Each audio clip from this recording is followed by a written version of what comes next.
Hola chicos, muy buenos días y bienvenidos una vez más a mi canal. Continuando con las clases de Derecho Romano, en el anterior video habíamos hablado sobre las características de la tercera etapa del Derecho Romano, que es el Derecho Clásico.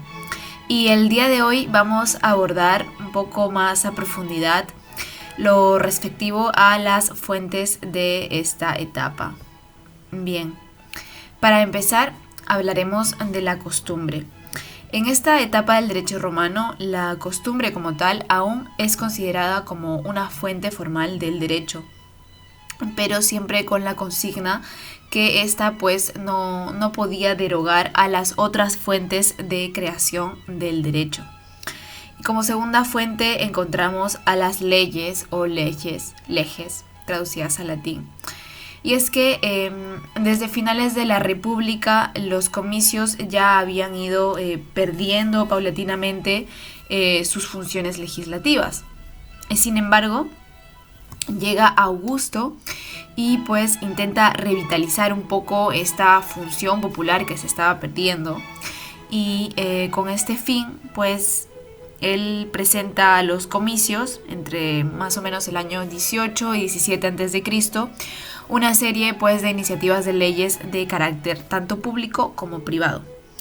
Y posteriormente de la época de Claudio también en cuanto a esta fuente pues existen aún leyes relativas a la organización de la prefectura.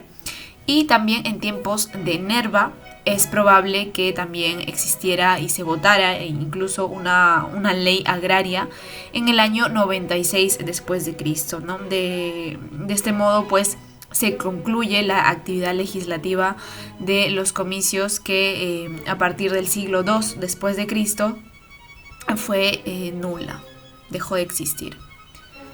Y como tercera fuente encontramos el edicto de los magistrados. Si bien es cierto, los pretores continuaron expidiendo su edicto al entrar en funciones, llega un punto y a partir del año 130 después de Cristo, el edicto del pretor pues encontró una formulación definitiva por órdenes del emperador Adriano y sus colaboradores, entre ellos el jurista Salvio Juliano. Y de este modo pues se establece que el edicto en adelante se publicaría sin modificación alguna, a no ser que estas modificaciones pues fueran introducidas por el emperador. De ahí que pues desde esa época, desde entonces, se paralizó a los edictos de los magistrados ya como fuente formal del derecho, ¿no? Y por ende pues cesó el ya mencionado desarrollo del ius honorario. Y a dicha compilación hay que recalcar también que se le llamó edicto perpetuo o edicto de Adriano.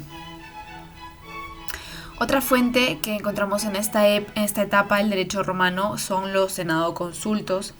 Y es que durante la República el Senado era consultado por los magistrados con respecto a funciones pues, de gobierno. Básicamente en lo que respecta a decisiones o materia de derecho público. Por lo que pues estos carecían de valor para los cives, para los ciudadanos romanos. Y no es hasta la época de Augusto que pues las decisiones del Senado, los senadoconsultos, se convirtieron en fuente formal del derecho. Y por otro lado también encontramos a la jurisprudencia.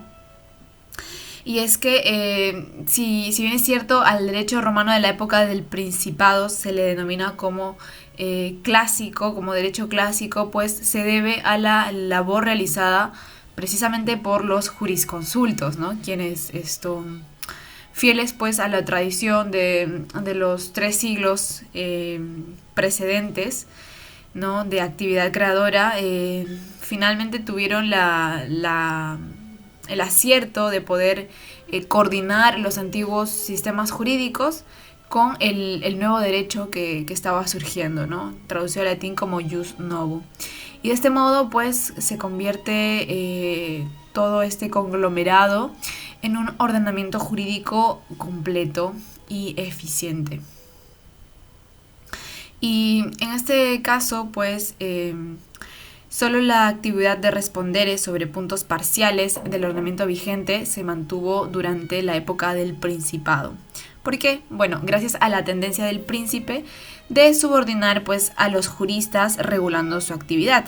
Y esto lo hacía pues a través del otorgamiento del derecho de dar respuestas sobre tópicos jurídicos apoyándose en las autoritas del emperador. Ahora, durante los primeros años del Principado, los jurisconsultos presentaban como por escrito sus respuestas o responsa. Y si el emperador en este caso estaba de acuerdo, daba a cada una de ellas su autorización. Pero en la época de Tiberio, que va más o menos desde el año 14 al 37 después de Cristo, este derecho empieza a tomar pues un matiz de privilegio personal, y a las respuestas de algunos juristas se les dio el carácter de públicos. Sin embargo, este sistema causó confusión. ¿Y por qué? Bueno, básicamente porque el emperador no tenía un control efectivo sobre estas respuestas, ¿no? De ahí que Adriano, pues en virtud de un rescripto, impone la obligación de la doctrina unánime de tales responsas, pero permitiendo al juzgador seguir libremente cualquier posición si aquella pues diferían respecto del punto en cuestión. Y en este caso, al ser las diferencias numerosas y la unanimidad excepcional, los particulares perdieron ya, empiezan a perder la confianza pues de invocar algún tipo de responsa y se empiezan a inclinar más hacia la práctica de los rescripta imperiales, ¿no? Por lo que el príncipe, en este caso asistido por su consejo, se convierte en el intérprete del derecho. Y bueno, de las características de los jurisconsultos clásicos, quizá las más importantes que podemos resaltar son que estos tenían una gran tendencia a desplegar su actividad en la creación de nuevas instituciones jurídicas. Asimismo, se resalta la defensa de los valores tradicionales frente pues a estas tendencias innovadoras imperiales que iban surgiendo.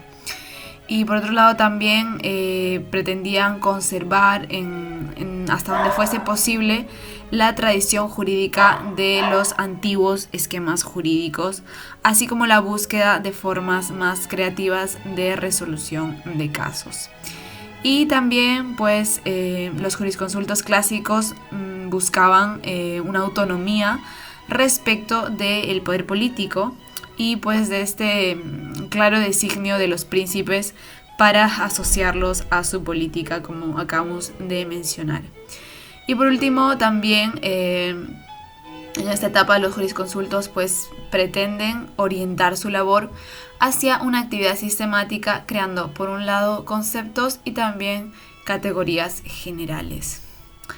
Y por último, ya para terminar con esta categoría, pues hay que resaltar y hacer hincapié también en las constituciones imperiales como fuente del derecho clásico. Y es que en este nuevo sistema político del Principado que acabamos de describir, al lado también de una fugaz actividad comicial y de la sumisión también de los senados consultos a esta voluntad imperial que empieza a imponerse, el príncipe también tiene una importante participación en la creación del derecho. Y de este modo, pues, las normas emanadas directamente del emperador empiezan a recibir el nombre de Constitutio Principis. En otras palabras, esto pues es la manifestación de voluntad normativa del emperador, ya sea en forma general o en forma particular. Y también fue a partir de la etapa de Adriano, con su idea centralizadora del poder, cuando todas estas nuevas formas de creación del derecho se empiezan a convertir en vinculates, ¿no? Y con el tiempo se constituyen como la única fuente formal del derecho. Es por ello que Gallo señala que la constitución del príncipe es lo que el emperador establece por decreto, edicto o rescripto. Y también continúa diciendo que jamás se ha dudado que las constituciones tienen fuerza de ley, pues el emperador mismo tiene el imperio en virtud de una ley. Y bueno, las principales formas que revestían las constituciones imperiales fueron, por un lado, edicta, y es que como consecuencia del reconocimiento del imperium proconsulare y consulare al príncipe, se goza pues del jus edicendi para poder dar precisamente directrices, ¿no? Incluso a los gobernadores de las provincias senatoriales. Y de este modo pues se establecen principios y normas que los magistrados, los funcionarios y los súbditos, en este caso, debían seguir. Por otro lado, también se materializaban como decreta, ¿no? Y esto es la manifestación del poder jurisdiccional que había asumido el emperador, pudiendo de este modo pues juzgar en primera y única instancia, bien por el recurso de las partes o magistrados, o bien por propia iniciativa. Y pues los decreta fueron la aplicación del derecho vigente, a través pues del cual el príncipe creaba un principio de derecho que, gracias al valor que los romanos daban a los precedentes, ese nuevo derecho pues era declarado por el emperador como una ley vigente que servía a fin de cuentas como criterio a las otras autoridades juzgadoras en este caso del imperio. Y otra forma también en la cual se manifestaban las constituciones imperiales eran como rescripta, ¿no? Y es que las rescripta eran las respuestas escritas dadas por el emperador a preguntas que le dirigían por escrito los magistrados y también los particulares, ¿no? Sobre puntos controvertidos. Y esas respuestas debían valer solo para ese caso en concreto, ¿no? Salvo o no obstante que el príncipe pues determinase que se pudiese aplicar también para casos análogos.